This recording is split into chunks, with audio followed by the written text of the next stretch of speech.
Hello wives, அனைவருக்கும் வணக்கம். மீனராசி குட்டீஸா நீங்கள் அன்பான, அழகான, எதற்கும் அசராத செல்லங்களாக இருப்பர். மீனராசியில் பிறந்த குழந்தைகள் பிடியாத குணம் கொண்டவர்கள், அன்பானவர்கள், அனைவரையும் நேசிக்கும் குணமுடையவராக இருப்பார்கள். மீனராசி காலபுருஷ தத்துவத்தின்படி 12வது ராசி. இது ஒரு பெண் ராசி, உபயராசி, இரட்டை ராசி. இதன் உருவம் இரண்டு மீன்கள் எதிரெதிர் திசையில் பிணைந்திருப்பது போன்றது. உடல் உறுப்புகளில் கால்களை குறிக்கிறது. இங்கு சுக்கிரன் உச்சம் பெறுகிறார், புதன் நீச்சம் பெறுகிறார். இந்த ராசியானது சூரியன், சந்திரன், செவ்வாய் ஆகியோருக்கு நட்பு ராசி. மீனராசியில் பிறந்த குழந்தைகளின் குணநலம், படிப்பு, ஆரோக்கியம், வேலைவாய்ப்பு எப்படி இருக்கும்?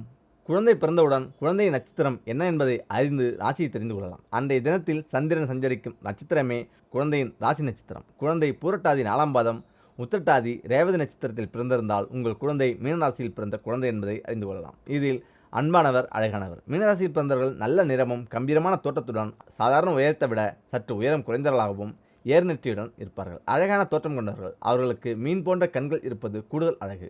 புருவங்கள் வில் போன்று அழகாக இருக்கும். நீண்ட மூக்கும் சிறிய குவிந்த உதடுகளும் வரிசையான பற்களும் காணப்படும். மாநிறமும் மிருதுவான கைகளும் அமைந்திருக்கும். கனிந்த பார்வையுடனும் மலர்ந்த முகத்துடனும் காணப்படுவார்கள். இவர்கள் மற்றவர்களை எளிதில் வசப்படுத்தி விடுவார்கள். ஆம், கெட்டிக்காரர்கள். இந்த ராசி குழந்தைகள் வம்பு சண்டைக்கு போக மாட்டார்கள். அதே நேரத்தில் வந்த சண்டையை விட மாட்டார்கள். உடல் உழைப்பு இல்லாத தொழிலில் ஈடுபடுவார். சுற்றுலா செல்வதில், குறிப்பாக ஆலயங்களுக்கு, தீர்க்க யாத்திரைகளிலும் பயணங்களிலும் அதிக பிரியம் உடையவர். அனைவரையும் நேசிக்கும் குணமுடையவர். இதில் வசதியான வாழ்க்கை. உங்கள் குழந்தைக்கு புகழ், செல்வாக்கு, அந்தஸ்து, கௌரவம் அனைத்தும் கடைசி வரை இருக்கும். சிறு வயதில் இருந்தே நவீன வசதிகளுடன் கூடிய அழகிய வீடு கட்ட வேண்டும் என்று ஆர்வம் இருக்கும். வீடு, இடம், தோட்டம் போன்றவைகளை வாங்கி அதன் மூலம் செல்வத்தை சேமிப்பார். தன்னம்பிக்கைவாதி. ஓரளவு பிடியாத குணம் உடையவர்கள். ஆனாலும் மற்றவர்கள் ஏதாவது சொல்லிவிடுவார்களோ என நினைப்பார்கள். எப்பொழுதும் தங்களுடைய கல்வி மற்றும் திறமைகளை பற்றி ஒரு அசாதாரண நம்பிக்கை, தன்னம்பிக்கை இருக்கும். ஆனால் மிகவும் உண்மையான நண்பர்களாக இருப்பார்கள். இதில் ருசிக்கு அடிமை. இந்த ராசியில் பிறந்த குழந்தைகள் நேர்ந்தாராமல் சூடான உணவு வகைகளை விரும்பி சாப்பிடுவார்கள். அம்மாக்கள் ஆரிப்பான உணவை வைத்தால் சாப்பிட யோசிப்பார்கள். போஜன பிரியர்கள் என்பதால் எதையும் ருசித்து சாப்பிடுவார். வாசனை திரவியங்கள் மேல் ஆசையுடையவர். இதில் வாய் சொல்லில் வீரர். இவர்கள் மிகப்பெரிய அதிகாரியாகவும் ஆராய்ச்சியாளராகவும் கல்வித்துறை மற்றும் வழக்கறிஞர் துறையை தேர்ந்தெடுக்கக்கூடியவராகவும் இருப்பார்கள். அரசு வழி அலுவலர்கள், நிதி சேமிப்பு நிலையங்கள், கணக்கு பார்க்கும் பணிகள், பேச்சாளர்கள் போன்ற துறைகளிலும் தேர்ந்தெடுத்து அதில் ஈடுபட்டால் வெற்றி காணலாம். பொறுமைசாலிகள். இந்த ராசி குழந்தைகளிடம் அன்பும் பொறுமையும் நிலைத்திருக்கும். இவர்கள் இயற்கையை விரும்புவார்கள். இவர்களை யார் நேசிக்கிறார்களோ அவர்களை இவர் நேசிப்பார். எப்பொழுதும் நற்குணங்களை கொண்டவர். மற்றவர்களுக்கு நல்ல அறிவுரைகளை கூறுவதில் வல்லவர். பிறரை தன் வசமாக்கிக் கொள்வதில் கெட்டிக்காரர். எதை பற்றியும் அவராகவே ஒரு முடிவு செய்து கொண்டு அப்படித்தான் நடக்கும் என்று நினைத்து கொண்டு செயல்படுவார்கள். அப்படியே நடக்கும். நோய் பாதிப்பு. மீனராசியில் சூரியன் இருந்தால் இரத்த ஓட்ட சம்பந்தமான நோய்கள் வரக்கூடும். இங்கு சந்திரன் இருந்தால் சிலர் குடிப்பழக்கத்துக்கு ஆளாகக்கூடும். செவ்வாய் இருந்தால் கால்களில் எலும்பு முறிவு போன்ற பாதிப்புகளை ஏற்படுத்தக்கூடும். ஆனால் எச்சரிக்கை தேவை. புதன் இருந்தால் நரம்பு சம்பந்தமான பிரச்சனைகள் ஏற்படக்கூடும். குரு இருந்தால் கால்களில் வீக்கம், அடிவயிறு கட்டிகள் போன்றவை ஏற்படக்கூடும்.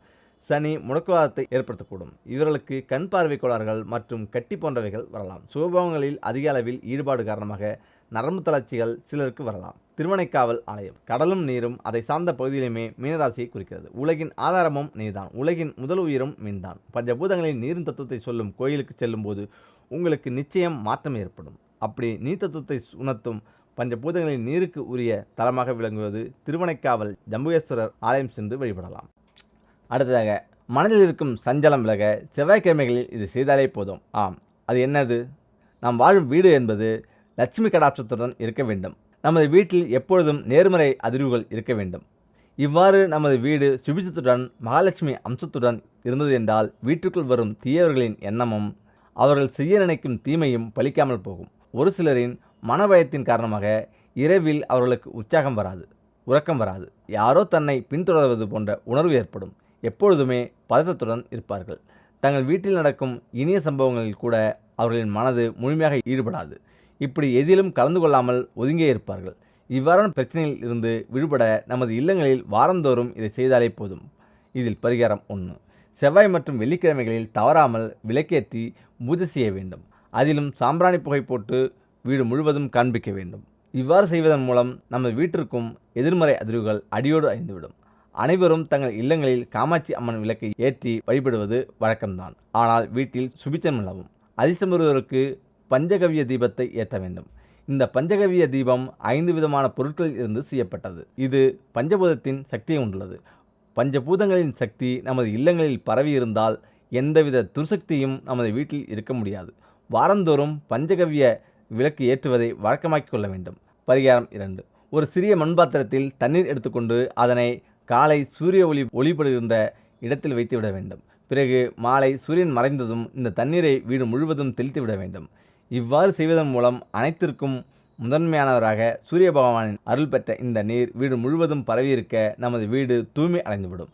இதனையும் தொடர்ந்து செய்து வர நல்ல பலனும் ஆற்றலும் கிடைக்கும். அடுத்ததாக சிக்கலான பிரச்சனைகள் தீர்க்கும் தட்சிணாமூர்த்தி வழிபாடு. சிக்கல்களும் குழப்பங்களும் நமது வாழ்க்கையில் நிறைந்திருக்கிறது. சில நேரங்களில் வாழ்க்கையில் தடுமாற்றம் ஏற்படும் பொழுது, சரிவுகள் ஏற்படும் போது நம்முடைய வாழ்க்கை சரியான பாதையில் தான் செல்கிறதா என்ற குழப்பம் நம்மில் பலருக்கு இருக்கும். பிரச்சனை என்பது நம்மோடு முடிந்து விடுவது அல்ல, நம்முடைய குடும்பத்தையும் பாதிக்கக்கூடியது. வாழ்க்கையில் தீரா சிக்கல்கள் இருந்தாலும், முடிவெடுப்பதில் குழப்பம் இருந்தாலும், குழப்பத்தில் இருந்து தெளிவு பெற குரு பகவானை வேண்டி பரிகாரம் செய்யலாம். தீராத குழப்பத்திற்கு தீர்வு தரும் குரு பகவானின் வழிபாடு இதுதான். தட்சிணாமூர்த்தி வழிபாடு என்றாலே வியாழக்கிழமை என்பது நாம் எல்லோரும் அறிந்த ஒரு விஷயம்தான். இந்த பரிகார பூஜையும் வியாழக்கிழமை அன்று செய்வது சிறப்பினை தேடி வரும். முக்கியமாக நீங்கள் வீட்டின் அருகில் உள்ள தட்சிணாமூர்த்தி சன்னதி இருக்கும் கோயிலுக்கு சென்று அந்த கோயிலில் உள்ள அர்ச்சகரிடம் மேதா சுக்தம் என்னும் மந்திரத்தை சொல்லி தட்சிணாமூர்த்திக்கு அர்ச்சனை செய்யுமாறு சொல்லிவிடுங்கள். இந்த மேதா சுத்தம் என்று சொல்லப்படும் மந்திரம் தட்சிணாமூர்த்திக்கும் சொல்லப்படும், சரஸ்வதி தேவிக்கும் சொல்லப்படும். வாழ்க்கையில் நல்ல வழியை காட்டக்கூடிய தட்சிணாமூர்த்திக்கு இந்த மந்திரத்தை சொல்லி அர்ச்சனை செய்யும் போது நம்முடைய வாழ்க்கையில் இருக்கக்கூடிய பலவிதமான குழப்பங்களுக்கு கூடிய விரைவில் தீர்வு கிடைக்கும். கோயிலுக்கு செல்லும்போது 2 மாதுளை பழங்கள், கொண்டக்கடலை மாலை, முடிந்தால் கொண்டக்கடலையை வேக வைத்து நிவேதனமாக எடுத்து செல்லலாம். 2 மாதுளை பழங்களை குரு பகவானின் பாதங்களில் வைத்து பூஜை செய்து வீட்டிற்கு கொண்டு வந்து பிரசாதமாக நாம் சாப்பிடலாம். இந்த பொருளையெல்லாம் தட்சிணாமூர்த்திக்கு படைத்து உங்களது பெயரை சொல்லி அர்ச்சனை செய்து கொண்டு 2 நல்லெண்ணெய் தீபங்கள் ஏற்றி வைத்துவிட்டு தட்சிணாமூர்த்திக்கு முன்பாக அமர்ந்து 10 நிமிடங்கள் கண்களை மூடி தியானம் செய்யுங்கள். உங்களுடைய வாழ்க்கையில் இருக்கும் இருள் விலக இந்த வழிபாட்டு முறை உதவியாக இருக்கும். தொடர்ந்து 13 வாரங்கள் வியாழக்கிழமையில் இந்த பரிகார வழிபாட்டினை செய்து வரலாம். வாழ்க்கையில் அவசரமான முடிவை விரைவில் எடுக்க வேண்டும் என்ற தருணத்தில் சிக்கி தவிப்பவர்கள் தொடர்ந்து 13 நாட்கள் இந்த வழிபாட்டை செய்தாலும் நல்ல பலனை பெற முடியும். பரிகாரத்தை தொடங்கும் நாளை மட்டும் வியாழக்கிழமையை வைத்துக் கொள்ளுங்கள். வாழ்க்கையில் விடிவு காலம் பிறக்க வேண்டும் என்று நினைப்பவர்கள் நம்பிக்கையோடு இந்த பரிகாரத்தை செய்யலாம். அடுத்ததாக, இறைவனை எப்பொழுதும் நினைத்திருப்பது பக்தியா, எது உண்மையான பக்தி என்று தெரியுமா? இந்த கதையை கேட்டால் இனிமே ஒரு நாளைக்கு ஒரு முறையாவது இந்த பெயரை சொல்லுவீங்க. உண்மையான பக்தி எது என்று பல சமயங்களில் பலருக்கு கேள்வி எழுந்திருக்கும். எப்பொழுதும் இறைவனுக்கு பூஜை செய்து கொண்டிருப்பவர்கள் மத்தியில்தான் இறைவனே இல்லை என்று கூறுபவர்களும் உண்டு. இறைவனுடைய பெயரை உச்சரித்து கொண்டே இருந்தால்தான் சிறந்த பக்தி என்று பலரும் சொல்வது நியாயமா? எது சிறந்த பக்தி என்பதை நிரூபிக்கும் இந்த கதையை நீங்கள் ஒரு முறை படித்தால் இனி இந்த தவறை செய்ய மாட்டீர்கள். இதுதான் ஸ்ரீ வைகுண்டத்தில் இருக்கும் நாராயணர் சிறந்த ஹரிபக்தராக புராணங்கள் மூலம் நாம் அறிந்திருப்போம். எப்பொழுதும் நாராயணா என்கிற பெயரை உச்சரித்து கொண்டே இருக்கும் இவரை விட சிறந்த பக்தன் 7 உலகங்களிலும் இருந்துவிட முடியாது என்றெல்லாம் நினைத்திருப்போம். ஆனால் இவருக்கு வந்த சோதனையை பார்ப்போம். ஒருமுறை ஸ்ரீ வைகுண்டத்தில் மகாவிஷ்ணுவிடம் உரையாடி கொண்டிருந்த நாரதருக்கு தன்னை விட சிறந்த பக்தன் இல்லை என்கிற கர்வம் உண்டானது. ஒரு நாளைக்கு கோடி முறை உங்கள் பெயரை உச்சரிக்கும் நான் தானே உங்களுடைய சிறந்த பக்தன் என்று நாரதர் மகாவிஷ்ணுவிடம் கேட்டார். இதற்கு மகாவிஷ்ணு, இல்லை, உன்னை விட சிறந்த பக்தன் ஒருவன் இருக்கிறான் என்று கூறிவிட்டார். இதனால் அதிர்ச்சி அடைந்த நாரதர், அவர் யார்? அவரை நான் கண்டே தீர வேண்டும் என்று கோபம் கொண்டார். இதற்கு மகாவிஷ்ணு மிகவும் சாந்தமாக ஒரு ஊரின் பெயரை கூறி, ரங்கன் என்னும் அவன்தான் என்னுடைய சிறந்த பக்தனாக இருக்கிறான் என்று கூறினார்.